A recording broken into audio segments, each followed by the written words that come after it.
Dubai में शुरू Asia cup में भारत पाकिस्तान के बीच खेले जाने वाले मैच को लेकर उद्धव ठाकरे की अगुवाई वाली शिवसेना आक्रामक है। रविवार को उद्धव गुट ने राज्य भर में आंदोलन किया और केंद्र सरकार सहित भाजपा पर हमला बोला।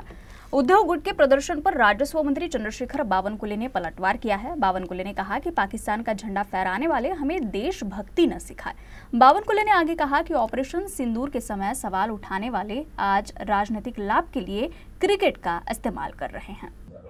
स्पोर्ट मध्ये भारताला मजबूती देणारे प्रधानमंत्री मोदीजी आहे। त्यामुळे क्रिकेट सामन्याच्या नावाने जे राजकारणाचा अड्डा उद्धव ठाकरेंनी केला आहे, खरं तर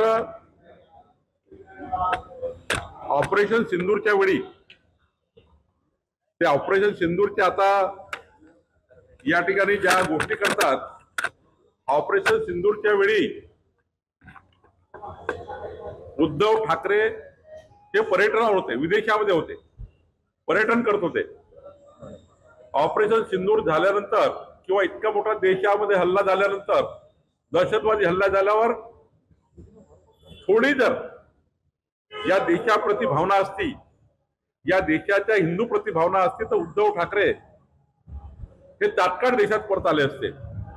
पण उद्धव ठाकरे 10-12 दिवस ही घटना घडल्यावरही लंडन मध्ये राहिले आणि आता या ठिकाणी या क्रिकेट सामन्याच्या नावाने जे राजकारण करतात आहे, त्यांचं राजकारण त्यांना लखलाभ आहे।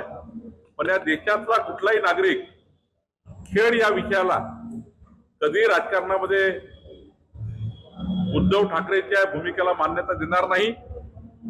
खेळाडू उत्कृष्ट खेळला पाहिजे याकरता ही सर्वांचीच भूमिका आहे। आणि त्यामुळं मला असं वाटतं की उद्धव ठाकरे हे